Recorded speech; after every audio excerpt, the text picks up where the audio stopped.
Hello, everyone, again, and welcome to today's event. My name is Krina Viju-Milušević, and I'm an associate professor at the Institute of European, Russian, and Eurasian Studies at Carleton University, and I'll do my best to moderate this event. Before we get started, I would like to acknowledge that Carleton University is located on the Algonquin Nation traditional and unceded territory. So today's event, the Belarus-Poland-Lithuania migrant crisis, context and concerns, is organized by the Jean Monnet Center of Excellency of the Center of European Studies at Carleton University, with the support of Erasmus Plus program of the European Union and, of course, Carleton University. I think we are all in agreement that it would be much better not to have such a session today, as the events unfolding in Belarus, at the border with Poland, and to a certain degree with Latvia and Lithuania, are certainly worrying and occupies the minds of many scholars and policymakers, citizens all around the world. I think that for the ones that have followed up the events, the influx of migrants into Belarus to the borders of Poland, Lithuania, and Latvia has in fact developed in a multi-layered crisis. With various actors involved in this crisis. So it is very complex and it touches on various aspects. We hear about the migrant crisis being defined as a hybrid war by the European Union or as a danger to its territory by Belarus. But in the end, it resulted in this geopolitical deadlock between Belarus, a Russian ally, a member of the Collective Security Treaty Organization, and Poland, Lithuania, and Latvia as members of the European Union and NATO. I would say that ultimately it is a humanitarian crisis, and it raised many questions of breaching of human rights by all the actors involved. So these are all aspects of this crisis that is still unfolding, and thus we have with us today experts on Eastern Europe, Russia, and the European Union, that will offer their perspectives on the understanding of the crisis. And of course, they will outline the questions that are still unanswered. And I assume that's one of the dangers that we have when we are looking at very current events that are unfolding. I'll briefly introduce the panelists in the order of speaking. And after that, we'll have plenty of time for, once they finish their remarks, we'll have plenty of time for questions and question period. I'll start by introducing our guest speaker, and thank you, Dr. David Marples, for joining us on such a short notice. Dr. Marples is a Canadian historian and distinguished university professor at the Department of History and Classics at University of Alberta. And he specializes in history and contemporary politics of Belarus, Russia, and Ukraine. Following his opening remarks, we'll continue with Dr. Piotr Dutkiewicz, who is a professor at Political Science Department and the director of the Center for Governance and Public Policy at Carleton University. His main research interests are related to politics and society in Eastern Europe, social change in Russia and former Soviet Union countries. We'll follow then with Dr. Andrea Chandler, professor of political sciences, who specializes in the politics of Russia within the context of comparative and European politics, gender and politics, and human rights. We'll continue with Dr. Paul Goode, who is an associate professor and Macmillan Chair of Russian Studies at the Institute of European, Russian, and Eurasian Studies at Carleton. And his current research broadly focuses on nationalism and authoritarianism in Russia and the former Soviet states. We'll follow Dr. Joan DeBardeleben, who is a professor at the Institute of European, Russian, and Eurasian Studies at Carleton University and the co-director of Carleton Center of European Studies. Professor DeBardeleben current research relates to EU policies towards Russia and the EU's Eastern partners and Eastern neighbors, as well as the impact of the Ukraine crisis on EU policy in relations to Russia in terms of energy issues and security. And we will end the panel with Dr. Achim Hurrelmann, who is a professor of political science and currently serves as chair of the department. He's a co-director of the Center for European Studies at Carleton University. His scholarly work focuses on the political discourses about European integration, democracy and legitimacy in the EU, as well as Canada-Europe relations.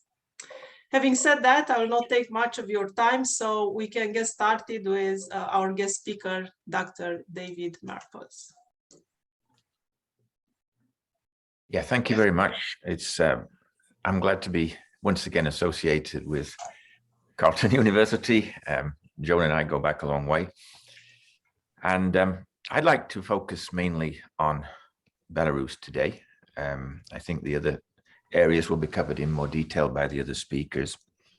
And I would begin by saying that this is a crisis that was created by Alexander Lukashenko.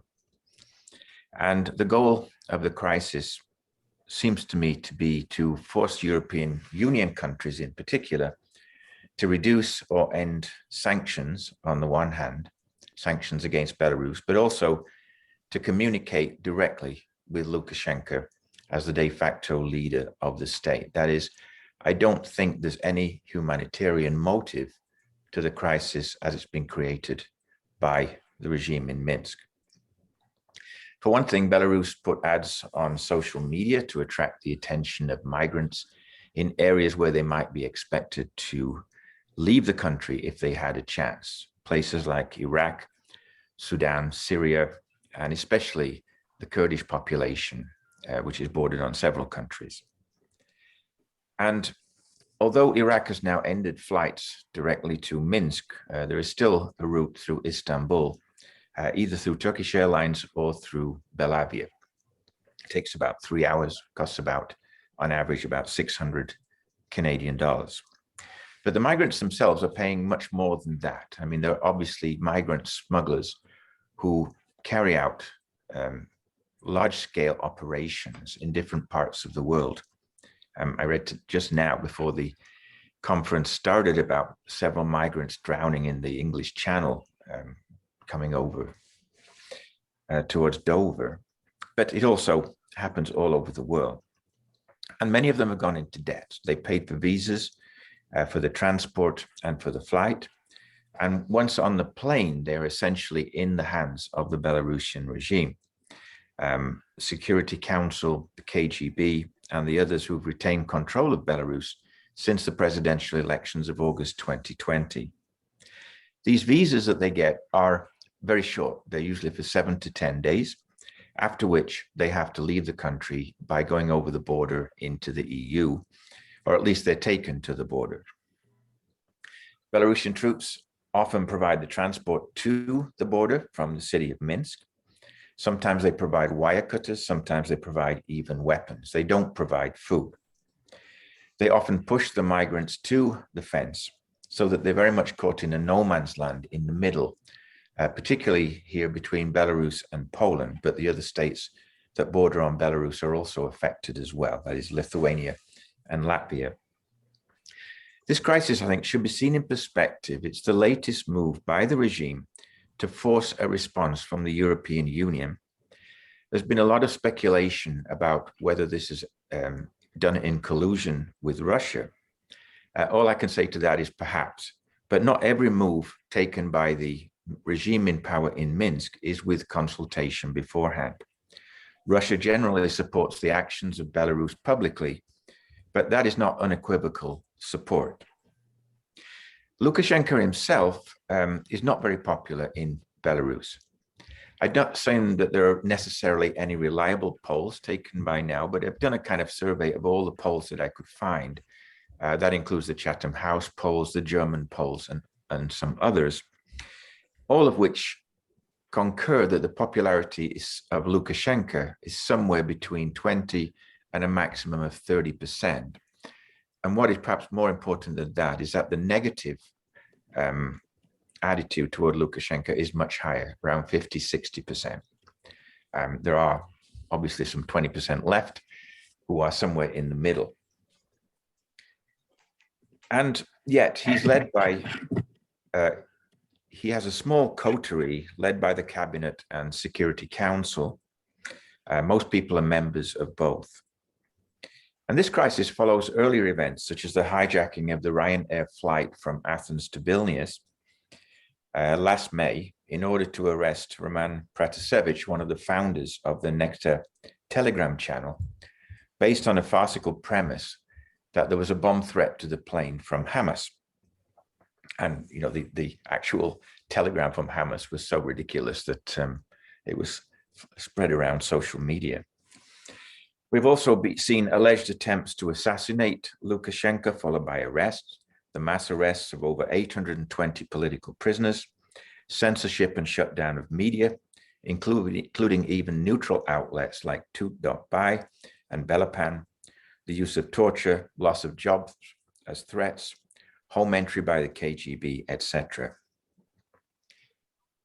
Russia is currently backing Lukashenko, as mentioned, in a number of different ways, including with loans, joint military support, security, foreign policy coordination, even media coordination. But there are limits, I think, to Russian support. For example, Lukashenko's threat last week to cut off the Druzhba pipeline to the European Union that runs through its territory and is actually owned by Russia and has been for the last 10 years, brought a very quick response from Vladimir Putin. Putin also suggested 5 days ago the possibility of a dialogue between Lukashenko and the opposition. The important point here is not whether there was any agreement with that, I think, but that Putin suggested it, and it's not the first time he's done so. Earlier, after such a suggestion, Lukashenko actually went to the Akrestina prison and talked to the main opposition leader, Babarika, and some others. In fact, the opposition quickly rejected this idea unless all political prisoners were released and that there was an end to the violence that's taken place in Minsk over the past 14, 15 months. It's important, I think, to keep in mind that Lukashenko is trying to secure freedom of maneuver with Russia, as he has always done. My own view is that for many years, he did this very skillfully by playing off the interests of Russia vis-a-vis those of the European Union in the assumption that they would never coordinate and reach some kind of united position. And he's done that skillfully in order to get several concessions from both sides. The European Union in particular continued a dialogue with Lukashenko despite his violations of human rights, despite the fact that he's never held a free election since he came to power. So in other words, the European Union was making the concessions in the belief that Lukashenko, to some extent, could cooperate and would not necessarily be part of the Russian orbit. Russia, in turn, has tried to do certain things in Belarus that have never fully worked. It's asked for some kind of constitutional reform, but Lukashenko has balked on that. All he's suggested that he would do is to call the so-called People's Assembly, which are people loyal to him, to make changes to the current constitution, which he's already violated, well, several times actually, but 3 times in particular, to keep himself in power. Lukashenko is playing on some Russian fears, that is the fear of color revolutions and the fear of regime change. One of his suggestions when Putin suggested a dialogue was that he would talk to the opposition when Putin talked to Navalny, implying that this would never in fact happen. So Lukashenko, in my view, is going nowhere, but he's also got nowhere to go. He's delaying constitutional reforms. He's thwarted the creation of political parties, new political parties, many of which have a pro-Russian orientation. He's delayed finalization of the terms of the Russia-Belarus Union, and he's claimed that the opposition is financed and completely operated by the United States and the European Union. In fact, neither of those powers played any role in the election of 2020, nor did the opposition display any anti-Russian or pro-European sentiment during all the protests that took place in Belarus. Social contract with the Belarusian people, which has been the mainstay of the Lukashenko regime since its inception, is completely dead now. There's no possibility of reviving that. There's no faith in Lukashenko anymore. And there's no belief that he can bring any kind of improvement to the living standards of the population. And yet, For Lukashenko, this migrant crisis has already brought some dividends in that it's induced phone calls from Angela Merkel directly to Lukashenko twice, and from Macron, the president of France, to Putin, limited as they may have been. In other words, he's forced a response by his actions. And this implies a lack of unity on the European side toward the post-election regime that's established itself in Minsk. Angela Merkel may be focusing on human rights. She's got nothing to lose in that she's an outgoing chancellor, but that is probably exactly what Lukashenko predicted. The Polish use of tear gas and water cannons similarly creates an image that Lukashenko wanted to create. Photographed all the time, or filmed, I should say, by even the Belarusian border guards, this is what it's transmitted to Belarusian television, this image, that once these poor migrants get to the border, this is the response they're getting from the so-called benevolent European Union. So I think the European Union needs a very deep resolve to deal with Lukashenko. I also think that as long as Lukashenko is at the helm of Belarus, there is no way out of this impasse. Is there a solution? Well, if the European Union could in fact talk to Russia, and I think the impetus has been lacking on both sides for that to happen so far, that may force Lukashenko out of power. I don't think there's any possibility of a dialogue with Lukashenko bringing anything positive. I've been watching this happen for 21 years. I was actually present in Minsk when the 1994 election was held. And it seems a long, long time ago now, but that was a relatively democratic election when he came to power. But I've watched all the other ones since. The one in 2020 was, in fact, the most democratic in terms of what the opposition was allowed to do, that is, whole mass demonstrations. But what's happened in the aftermath has been nothing more than a brutal crackdown in violation of the wishes of the population. So it's a fairly negative picture I've painted there. And I'm laying the blame on Lukashenko for this migrant crisis, no matter how much we may criticize the other parties to these actions.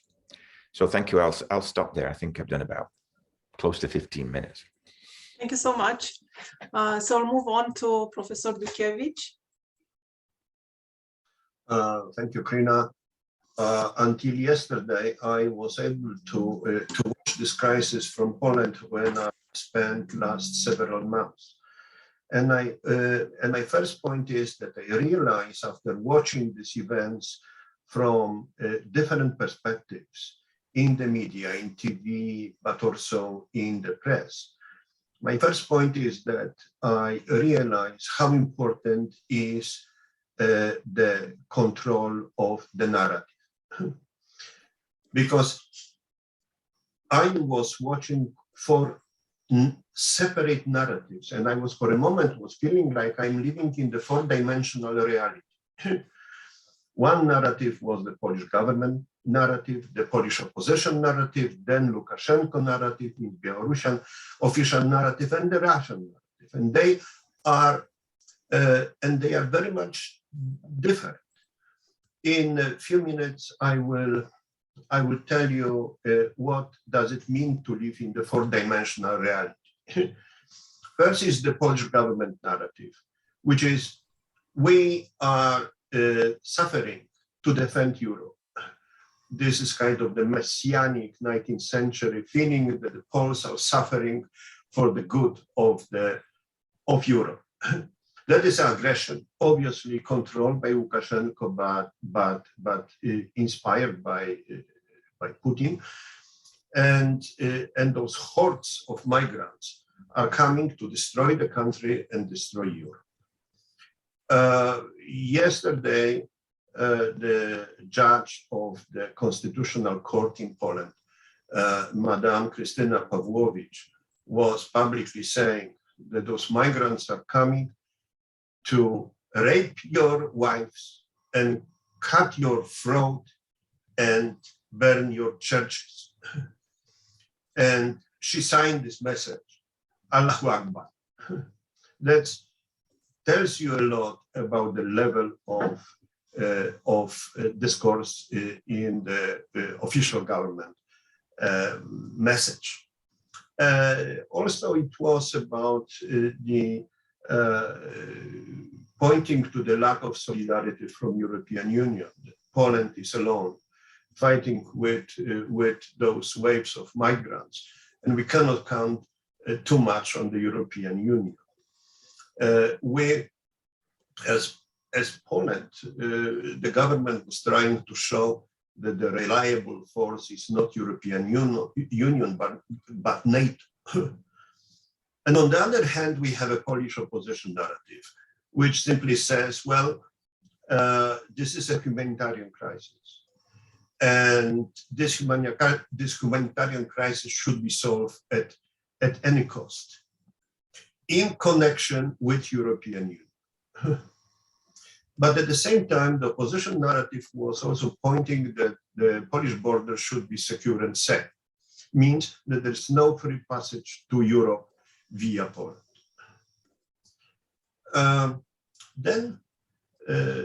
Then obviously the opposition criticized the government for lack of humanitarian help and any action, and taking this responsibility for protecting Polish border only on Poland without involving other European countries. Then Lukashenko narrative was pretty obvious that what is all about, what this fuss is all about. This is about migrants going to Europe legally trying to cross the border, being in Belarus on the tourist visa, and they are deciding to go to the West, which is normal, and that's it. It's as simply as that. And Poland is acting aggressively, even on the part of border which belongs to Belarusian side. So this is the signal that the Polish is an aggressor and should be repelled at all costs. And then the Russian more nuanced approach, as David already mentioned, is to me pointing to something that I observed recently in October in Putin's presentation for the Valdai Club, which is the risk aversion. I believe that this risk aversion was also showing in the Russian narrative, which was split into two.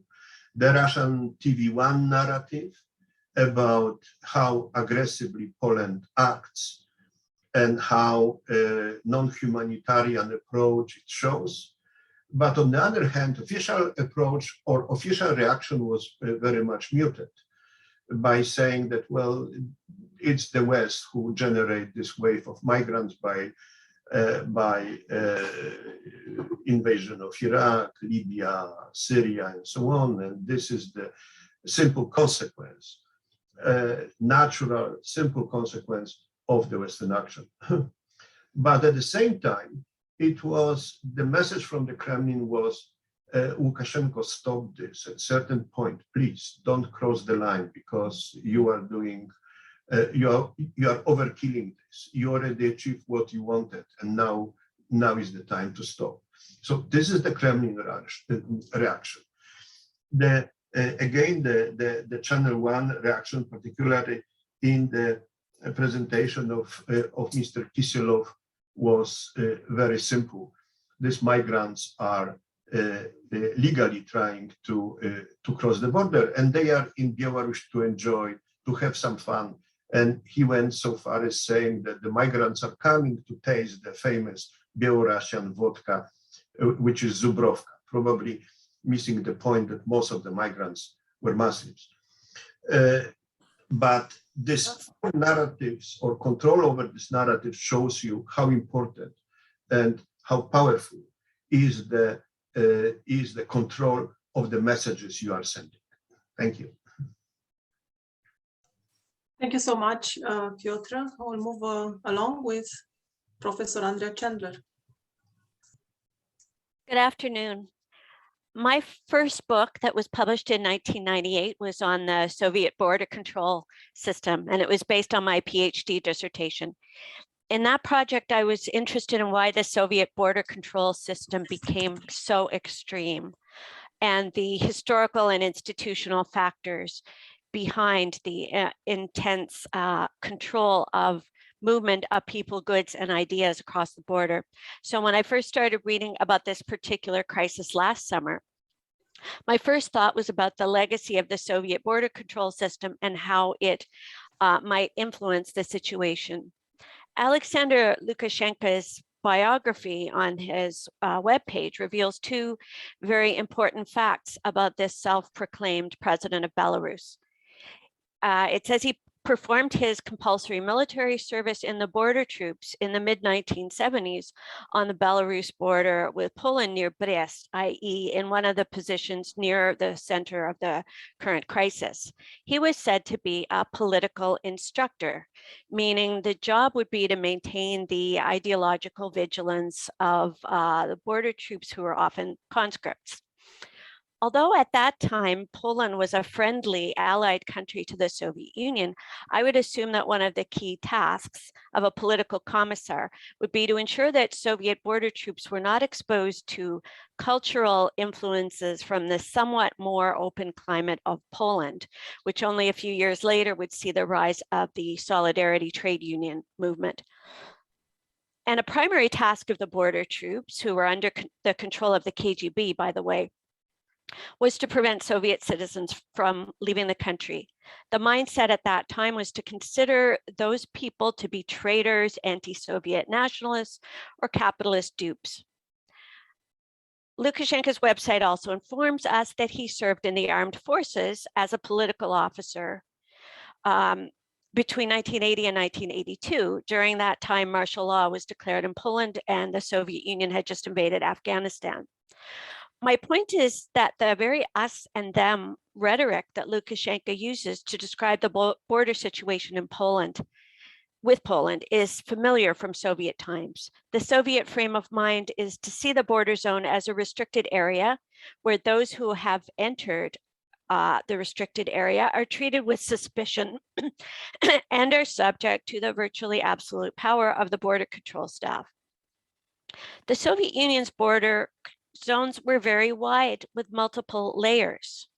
It was and so these layers were the preserve of the border troops and also the tamoshnya, the customs. So the border zone was a liminal space where a civilian really shouldn't be unless they were passing through briefly with permission. So this liminal space was outside of human rights, not according to international law, but I think in the mindset of those who staffed the border zone. Listening to Alexander Lukashenko's interview this week with BBC, he seemed to express the mentality that people in the border zone are the other, whether they're migrants from third countries or Belarusian citizens who are leaving the country because of political persecution. So once you're in the border zone, you're kind of outside citizenship, you're kind of outside Belarus. Historically, the Belarusian border with Poland was one of the key strategic concerns of the Soviet Union. Between the First and Second World War, Poland had its cordon sanitaire, a very intensely guarded border with of the Soviet Union. So if one of the results of this crisis is reviving the idea of the cordon sanitaire, that would be a return to another historical legacy and end to the idea of a friendly Belarusian-Polish border. So a key question that arises here, if migrants are in the border area, who's responsible for them? Technically, if migrants entered Europe in Belarus and are on the Belarusian side, Belarus is responsible for them. If they're on the Polish side, Poland is responsible. But where is the actual border? Lukashenko's remarks seem to indicate a view that if migrants are in the border zone, then they've left Belarus. That isn't necessarily the case because the border zone is wider than the actual border, so they may still be on Belarusian soil. If they're in Belarus, then Lukashenko is expected to respect the human rights of the migrants, including their right to apply to stay in Belarus. If the migrants have entered the country legally and their visas are still valid, then Belarus is expected to uphold international norms, not only on people seeking asylum, but on how states treat visitors and tourists, which is the subject of a United Nations Convention. Now, visa rules on the Belarusian government website suggest that visitors to Belarus are required to have a visa to enter Belarus, unless they're from a country that has a visa-free regime. Iraq and Syria, reported to be among the countries of origin of migrants, are not on that list. And Belarus's government website lists the visa requirements that one would expect. Tourist travelers would normally be required to show that they intend to return home after their stay in Belarus, or that they have permission to travel to the country of their next destination. And there are multiple reasons to deny people entry to Belarus. So if people are flying to Minsk with the intention of going directly to Poland without a Schengen area visa, that would seem to be at odds with Belarus' stated policy. But if foreign citizens enter the border zone, meaning the zone to exit Belarus, with permission from the border control authorities, they're given a permit for a maximum of 5 days. This is according to the official regulations. And for all intents and purposes, they're considered to have left Belarus, and they can't automatically go back to Minsk unless they are expressly given permission. So the rules suggest that that if these rules are applied, once people are in the Belarus, they can, once they're in the border zone, they're considered to have left Belarus. And if they're, after 5 days, they don't have a visa status anymore. So they really are in limbo. If they've overstayed their visas or technically crossed the Belarusian border, then Belarus could consider its options under its own immigration law. But Belarus cannot credibly claim to have no responsibility for migrants that are on Belarusian soil, especially if they entered the country legally. And Poland is not obliged to be responsible for individuals who are in Belarus. Lukashenko gives the appearance of being not terribly well informed about international human rights, but his ignorance does not erase these norms. The United Nations High Commission on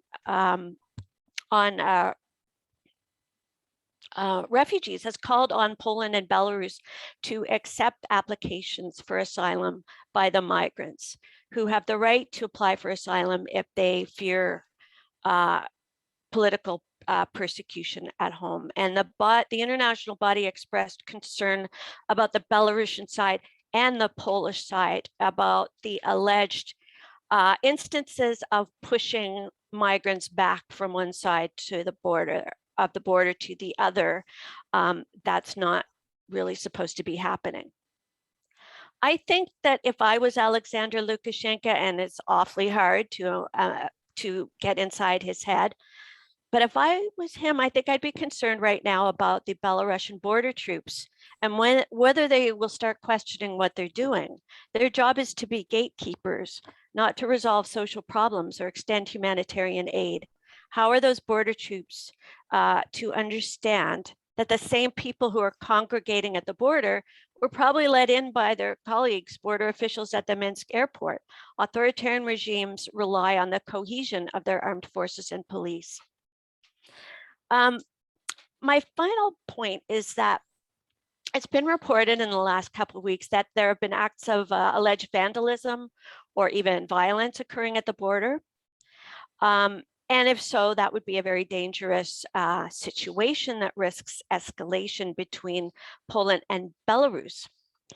And it's precisely because of these kinds of threats that states will often seek agreements for border issues with neighboring countries.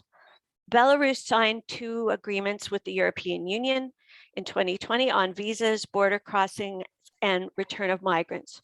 One of them states very clearly that Belarus is obliged to take back citizens of third countries who have been denied permission to enter an EU member state from Belarusian territory. However, that same EU member state is supposed to present Belarus with a written request for each person. So it seems there are rules in place that, if followed by the letter, would prevent situations of people being trapped in a border zone. The agreement also creates a joint committee to discuss any problems that might arise at the border. So there's no need for Vladimir Putin to offer to mediate between Belarus and Poland, as he was reported to have done on November 15th. But Lukashenko announced that Belarus would suspend this agreement with the European Union in early September, so that he would not be readmitting individuals who were refused admission by the European Union. The European Union later suspended the parts of the EU-Belarus visa agreement so that the top government officials, legislators, and judges will not be granted expedited visa privileges. So these individuals who are in the border zone are caught in two liminal spaces. One, the border zone between checkpoints in Belarus and Poland, and one in the no man's land between an interstate agreement that is technically in force and one that has been formally abrogated. Of course, this issue takes place in the context of the May 2021 Ryanair incident, as Professor Marples mentioned, and that incident is still being investigated by the International Civil Aviation Organization. I'll stop there. Thank you for listening. Thank you so much. We'll move on to Professor Paul Goode. Thanks very much. I want to say, first of all, thank you to the Center for European Studies for organizing this event on this very timely and important topic. I am going to speak very briefly because we've got lots of material, obviously, still to discuss. But I'm going to be focusing mostly on Russia's public diplomacy in relation to the crisis. And this is drawing on open sources. This is not revealing any privileged information. I do agree with Professor Marples that it's difficult to say whether Russia plays actively a role. But I think it is possible to say that it has made deft use of the crisis in a variety of respects. And those are the kinds of things that I want to discuss, how it has made use of or in responding to this crisis. And in doing so, I'm also going to echo some of my colleagues, Piotr Dutkiewicz' observations too, and hopefully expand upon those a bit. I think that there are four principal ways that we could think about the ways that Russia has responded to this crisis and attempted to insert it into several existing vectors in its foreign policy. And the first and foremost, Russia's response to the migrant crisis has been to deflect blame. Putin has stated very explicitly that Russia is not involved at all, and denied the involvement of any Russian airlines as well in the transport of migrants. And as Piotr said, Russia tends to point out that migrants are legally in Belarus, and so that's not necessarily Belarus's problem or the migrants' problem. And then they have also, spokesmen have started to blame unnamed organizations for conducting a cynical business and relocating migrants and giving them a route to Europe. But after that, the narratives quickly pivot to blaming Europe. And that becomes the focus from there on out in every interview and public statement. Of course, Russia understands that migration is a hot button issue in Europe, especially after the 2015 migration crisis. And I think it also understands its role in stimulating the success, or at least the appeal, of far-right parties and politicians.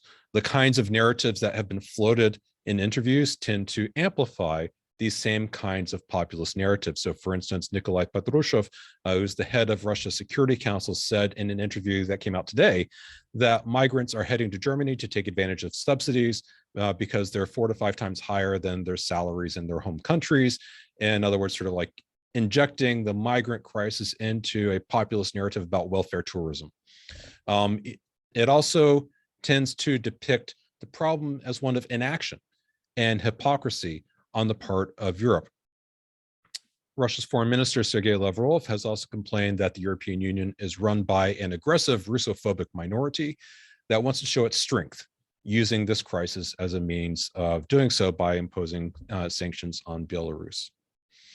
So first is this deflecting kind of action. Second is dividing, specifically dividing Europe.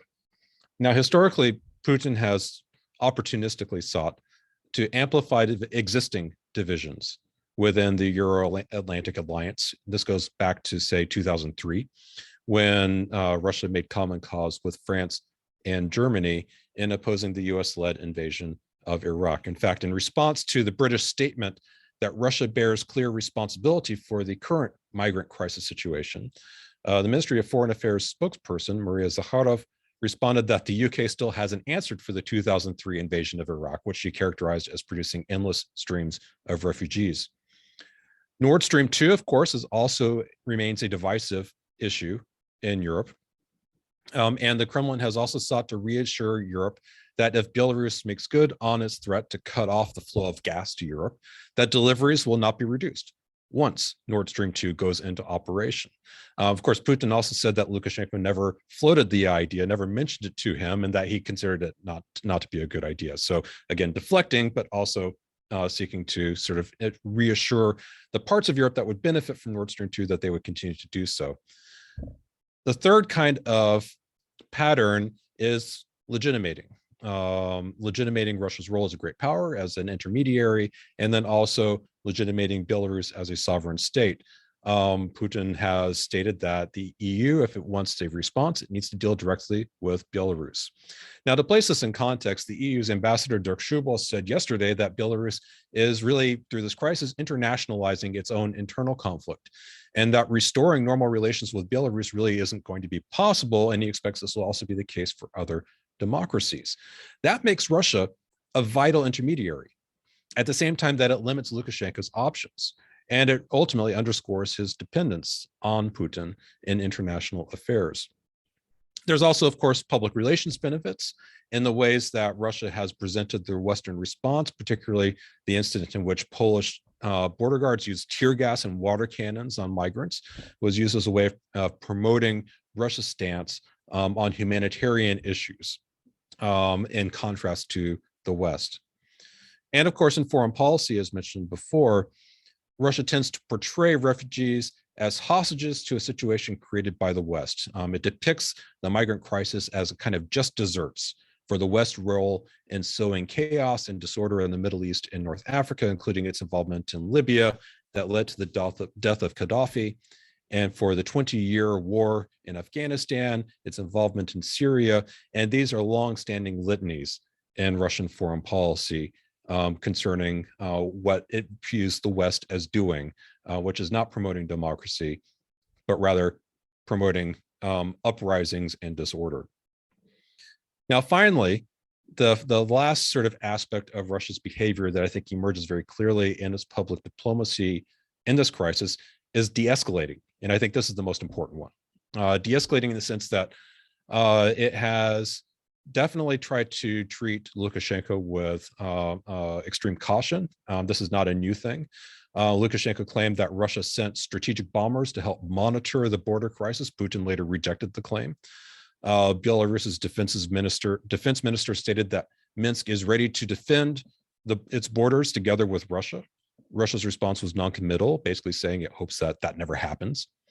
And this is very similar to what we saw last year, insofar as Lukashenko tried to mobilize the Collective Security Treaty with Russia as a way of bringing in military assistance and suppressing the nationwide protests following elections. And that was something that Russia was unwilling to ever sort of do, aside, it never to rubbish the treaty, of course, but it never saw saw the pretext as being a legitimate one. Along similar lines, Russia has also sought to de-link the current migrant crisis, with growing tensions over Ukraine. And the foreign minister's spokesperson, Maria Zakharov, discounted what she called mythical claims in Western media that Moscow is using the migrant crisis in preparation for an invasion of Ukraine, which she compared to stories about Russian tanks concealed with humanitarian convoys to Donbass, or tunnels that connect the southeast of Ukraine with Russia. Now, a cynical mind might say that those examples don't necessarily reassure anyone. However, I think it is important that the public stance that Russia has adopted has not been one of encouraging Lukashenko. It has not been one necessarily of suggesting that this is something that needs to be resolved in a way that is linked with relations with Ukraine, rather by trying to keep those situations delinked. And by keeping Lukashenko at arm's length, this is a way of attempting to de-escalate and contain the crisis. And so I think that's about as optimistic as a note as I can conclude upon. Thank you very much. Thank you so much, Paul. We move on to Professor Joan DeBardeleben. Okay, thank you very much. I'm going to take a little different angle here and talk a little bit about the EU side of this, and particularly focusing on the EU's Eastern policy and putting this in a little bit broader perspective of what this might mean for the EU's Eastern policy. I think we can say that this is another situation like the Ukraine crisis that really calls into question in some people's minds whether the EU's approach to its Eastern neighbors has been successful. And so we need to flip back to 2009 when the Eastern Partnership Policy was launched. And the underlying assumptions of that, that's the policy that governs the EU's relations with the 6 post-Soviet countries between Russia and the EU, including those in the Caucasus region. And the idea there was to create a stable circle of friends that would promote stability in Europe as well as within the EU, and to really avoid conflict of a new division in Europe. And the mechanism, positive conditionality, in other words, rewards for reform agendas in the direction of democracy and market reform, and in some less frequent cases, sanctions if there were egregious kinds of violations of certain normative commitments. So the idea is it's kind of a democratic peace theory approach that stability will be promoted by democratic reforms and by market-oriented reforms. Now, obviously, the Ukraine crisis challenged that because we had the eruption of a civil war within Europe's borders, within one of these countries. And now we have Belarus and the situation there. And I think this puts into a very sharp focus whether this policy actually is effective. And what I'd like to argue is that while that's true, at the same time, it also highlights the necessity of the policy. So it has a kind of contradictory implication for the EU's Eastern policy. On the one hand, it appears to be perhaps a failure. On the other hand, it suggests that the policy's basic rationale is still as important as ever. Now, Belarus has been a long-standing thorn in the side of the EU. It's been the most difficult nut to crack in terms of the Eastern policy because of the authoritarian nature of the regime and the difficulty that the EU has had over the past 20 years in trying to figure out any way of moving Belarus in the direction that it wants in line with the Eastern Partnership policy. And we can't go through that whole history, but perhaps it's enough to say that with the launch of the Eastern Partnership policy in 2009, there was a kind of shift in trajectory to try to include Belarus, to engage Belarus, to try to bring Belarus into this kind of reform direction through engagement rather than through kind of negative sanctions against poor behavior. But that was interrupted by the crackdowns after the 2010 elections. And then after that, a more recent emphasis on sectoral cooperation, cooperating with civil society, cooperating in kind of non-political sectoral projects. And in other words, to kind of technocratize the relationship and in that way encourage slowly through people-to-people contacts and through sectoral reform, the kind of movement in the direction that the EU was looking for. That also didn't really work very well, as we've seen, and this came to a head through certain events, including the fraudulent 2020 elections. At the same time, some of the neighboring member states, like Lithuania and Poland, became assertive in providing safe haven for opposition figures, which of course irritated Lukashenko. So on the one hand, the EU is trying to engage. On the other hand, some member states are clearly providing a kind of outlet and support for opposition figures. The August 2020 presidential elections, are really, I think, what triggered this whole thing. And the European Union was not mincing any words on those and basically called them fraudulent and instituted a whole series of sanctions. So this showed right away that this trajectory of engagement was really being interrupted and things were moving in a fundamentally different directions, this kind of wavering back and forth of the EU between trying kind of a hard line, then trying a softer line, then trying an intermediary line. And basically none of them produced a sustained outcome that was in line with the Eastern Partnership goals. Now, Belarus in June of 2021 suspended its participation in the Eastern Partnership project, and thus on the claim that the projects that the EU was promoting through them were being politicized. Of course, that was exactly what the EU was trying not to do. It was rather trying to do this kind of, technocratic sectoral reform. And the EU responded to this rather, I would say, disappointed and with disapproval, because it saw this as another, failure in its attempt to really engage the Lukashenko situation or the whole Belarusian situation to bring reform. Now, importantly, in the EU reaction, it was, as Andrea talked about, well, I should mention first, Belarus also withdrew from the readmission agreement, which Andrea talked about. And over time, I think the EU leadership has come to see that really the engagement strategy right now is just at a dead end. It really can't work at this point. And so the European Commission has put out a kind of review of the policy, which will presumably will be discussed next month. And it suggests kind of cutbacks in certain areas of cooperation and engagement with Belarus, simply because they don't seem to have any prospect of success. But there's a very interesting thing in the recommendations that are coming out from the European Commission, which is to increase support for civil society and to, if you think about the Eastern Partnership policy, it's really been premised on the EU cooperating with governments of these Eastern partner countries. And civil society is, I wouldn't say subordinate, it's certainly very important, but it's within the framework of these agreements that are concluded with partner countries. And you begin to see an inkling here that there might be a move in a direction of engagement with civil society apart from the engagement with the state authorities. And I think that would be a kind of fundamental shift in the way that the European Union would be approaching this problem. Whether it would be any more successful or less successful than the previous approaches, of course, is not clear.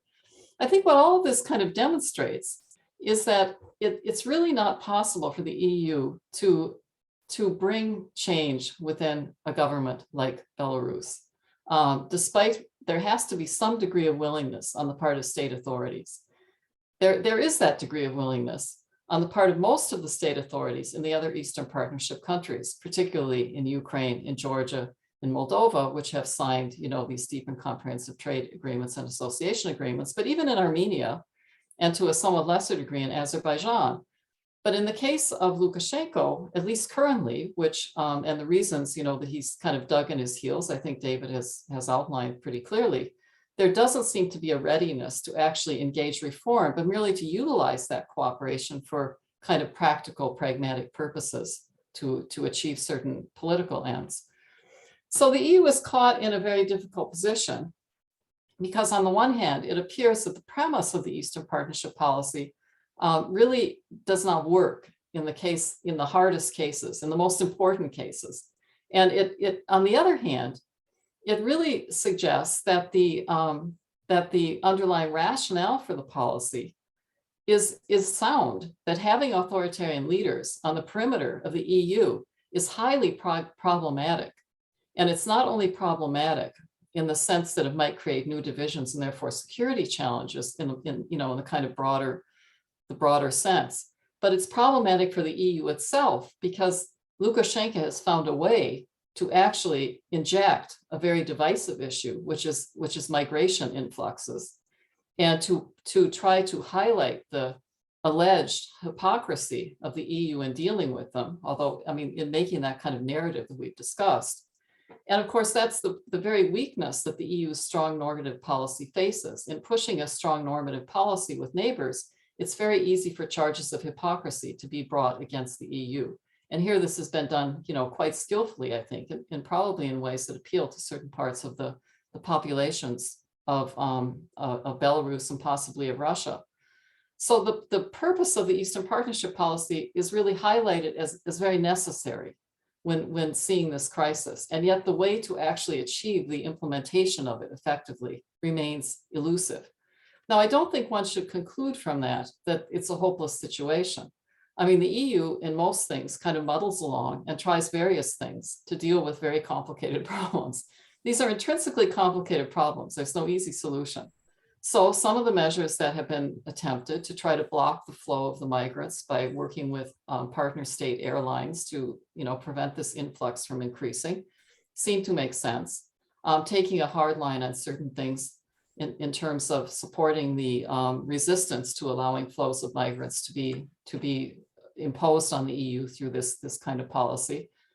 But it's very difficult to come up with any kind of, easy recommendations. It's not clear to me that this will divide the EU. On the contrary, like the Ukraine crisis, it may well provide a source of unity, and I'll be interested to see what Achim Hurrelmann has to say about that. But so far, I think there's been a fairly good, strong response from the EU in terms of sanctions. It might lead the EU to be a little bit more flexible in terms of working with non-state partners in some cases where the possibility of working with the potential state authorities appears to be rather pointless.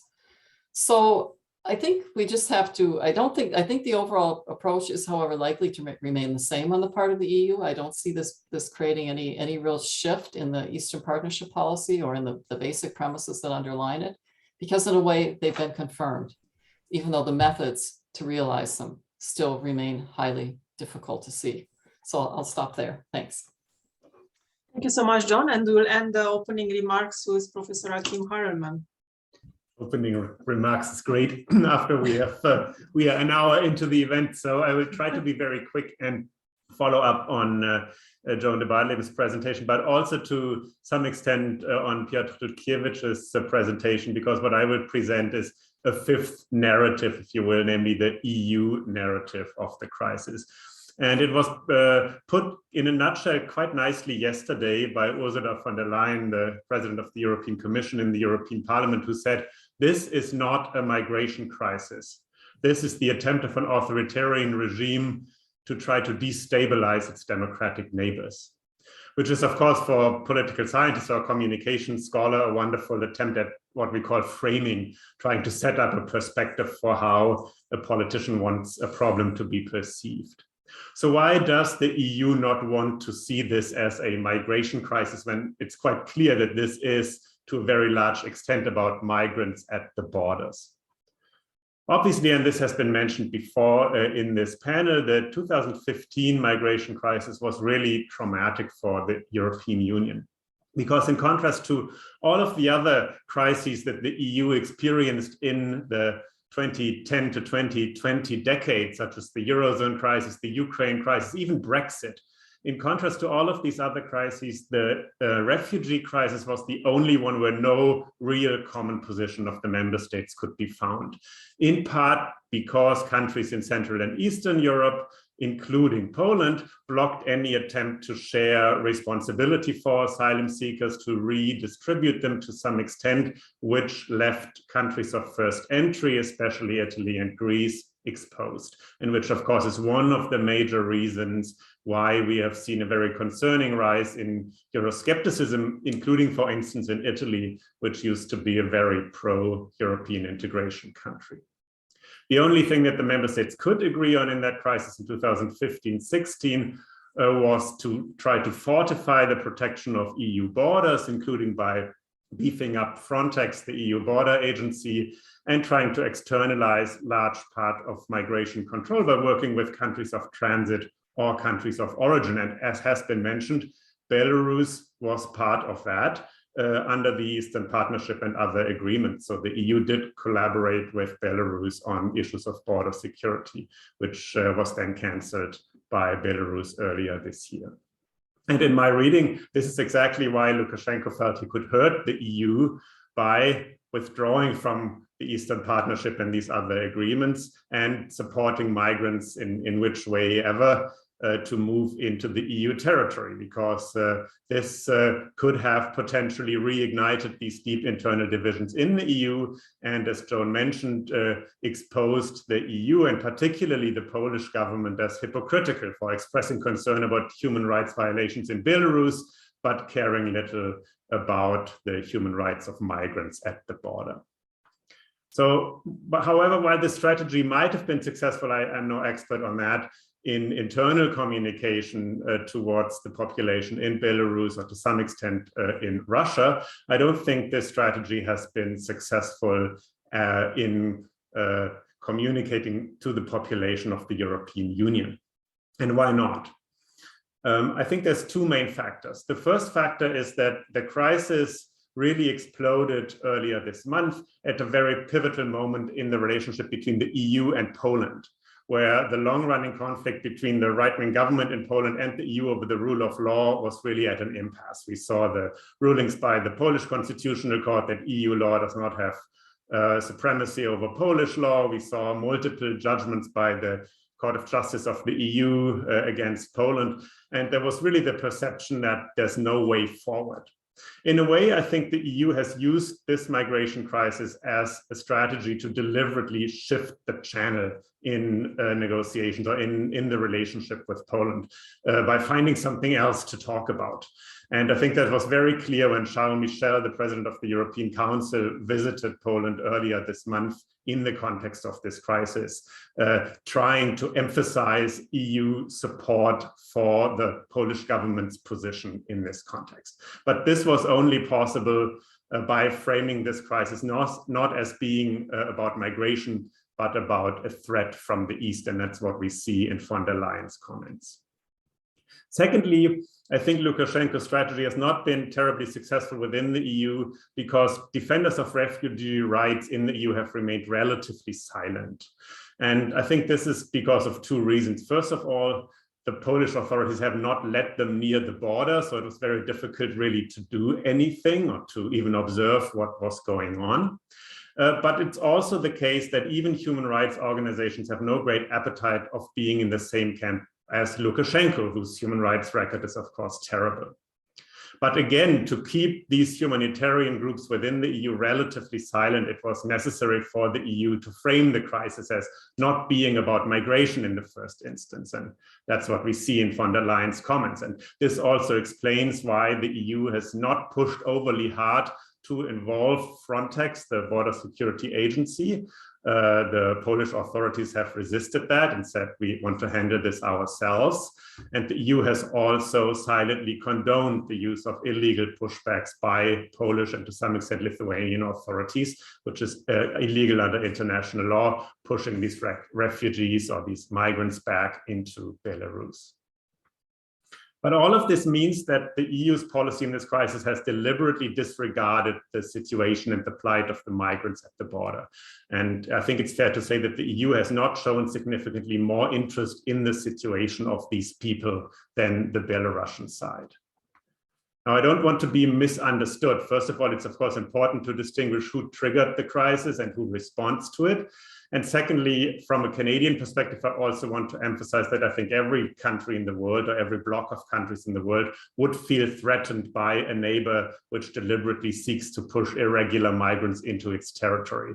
And every country in the situation that Poland is in right now, or the EU writ large, would probably prioritize border security over humanitarian concerns. So I think we should be careful when observing the situation from the relatively comfortable position of Canada to not lose sight of that. And remember what kind of uproar we had here 2 years ago when just a few dozen people crossed from the United States into Canada irregularly. But at the same time, I think it is important to analyze framing strategies by politicians as we see them. And we clearly see in the European Union's case an attempt to move the center of attention away from migration and towards these broader geopolitical questions. Thank you.